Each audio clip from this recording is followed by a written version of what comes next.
नमस्कार, मैं हूँ प्रगति और आप देखना शुरू कर चुके हैं सौदा खरा खरा। कहाँ पर? गुड रिटर्न्स पर, क्योंकि 2 बज चुके हैं। और वैसे बाजार की बात करूँ तो बाजार का मौसम आज काफ़ी अच्छा दिख रहा है, यानी कि बाजार ग्रीन जोन पर दिख रहा है।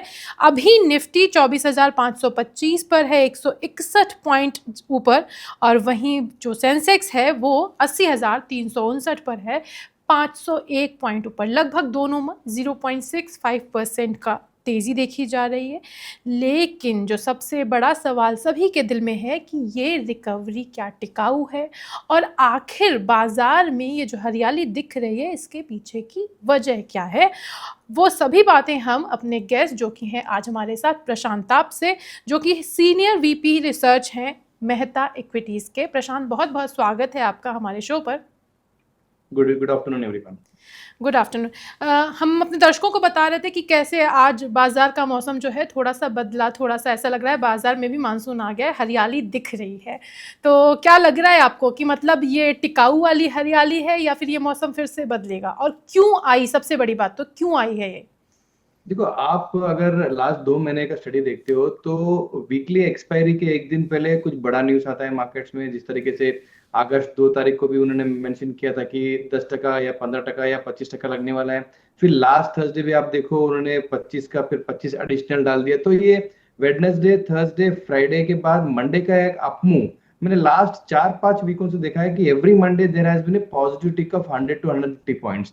सो मुझे ये लगता नहीं है कि ये जो आज का रैली है वो एक शॉर्ट कवरिंग है, जो लास्ट वीक जो जो ट्रेडर्स ने या जो बड़े बड़े जो फंड हाउस ने किया था उसका एक शॉर्ट कवरिंग है। But again, it will be sustaining और नॉट, ये एक बड़ा $1 बिलियन क्वेश्चन है। But obviously I think sustain करेगा, but downside is very limited to current levels. Reason again, SBI के नंबर्स कुछ अच्छे थे। टाटा मोटर्स के खराब नंबर्स के बाद भी आज टाटा मोटर्स ने पॉजिटिव ट्रेंड लिया। उसके बाद एचडीएफसी बैंक, एसबीआई बैंक दोनों ने थोड़ा स्ट्रॉन्ग स्टेप लिया, बिकॉज आईसीआईसीआई ने अपना जो मिनिमम बैलेंस है वो 50,000 कर दिया। तो आई थिंक वहां पे थोड़ा सा बैंकिंग और इंस्टीट्यूशनल सेक्टर्स पे थोड़ा सा पॉजिटिव ट्रिगर आ चुका है। एफआईएस भी आई थिंक थोड़ा सा उनका जो शॉर्ट पोजीशन है वो काटना चालू कर चुके हैं। बड़े बड़े जो ग्लोबल इवेंट्स हैं, मुझे लगता है कि वो इवेंट शायद पॉजिटिव टर्न आउट हो जाए। ये एक अजम्पशन से मार्केट आज 150 पॉइंट ऊपर चल रहा है।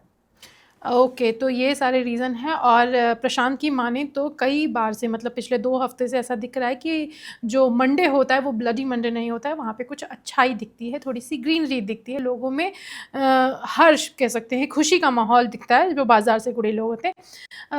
प्रशांत, आपने बताया कि ये फिलहाल के लिए आपको लग रहा है कि हो सकता है जिस तरह से चीज़ें टर्न आउट हो रही हैं, हो सकता है कि ग्रीनरी आ जाए। कब तक बाजार ऐसा रहेगा? और इस सप्ताह की अगर मैं बात करूं, क्योंकि 15 अगस्त फ्राइडे को है, फ्राइडे मार्केट बंद रहना है, तो इस वीक के लिए कौन से लेवल्स होंगे जो इम्पोर्टेंट हैं, जिन पे नज़र रखनी चाहिए? देखो, अगर निफ्टी पे देखते हो तो मुझे लगता है कि 24,350 का एक लेवल है जहाँ पे नो इट हैज बीन, जो रिसेंटली ये वीक का लो वही रहेगा, उसके नीचे नहीं जाना चाहिए। उसके नीचे आता है तो मुझे लगता है कि जो 24,000 जो एक साइकोलॉजिकल लेवल है वो भी टूट सकता है। बट ये टूटने का कारण एक ही हो सकता है, टैरिफ के ऊपर कुछ बड़े बड़े अपडेट्स, या इंडिया पुतिन के जो मीटिंग है उसके अपडेट्स, या पुतिन साहब के और ट्रम्प साहब के जो मीटिंग चलने वाले हैं। 15 अगस्त को ही उनका मीटिंग है जहाँ पे यूक्रेन के ऊपर कुछ ना कुछ तो वो डिस्कशन करने के लिए जा रहे हैं। अगर वो डिस्कशन अच्छा पॉजिटिव आउटकम आया तो मार्केट विल सेलिब्रेट। अगर मीटिंग नहीं हुआ बाय एनी रीजन तो फिर मार्केट विल अगेन डिसअपॉइंट। तो एक लेवल है जहाँ पे 24,350, ये लेवल को एक ट्रेडर की तरह मेंटेन करना चाहिए, और उसके नीचे रहेगा तो एक सेल पोजीशन लेके जाना चाहिए। ओके, 24,350 वो लेवल है जिस पर इस सप्ताह नज़र रखी जाएगी। और भारतीय बाजार पर अंतर्राष्ट्रीय खबरों का असर इस वीक में पड़ता नज़र आएगा, ऐसा लग रहा है।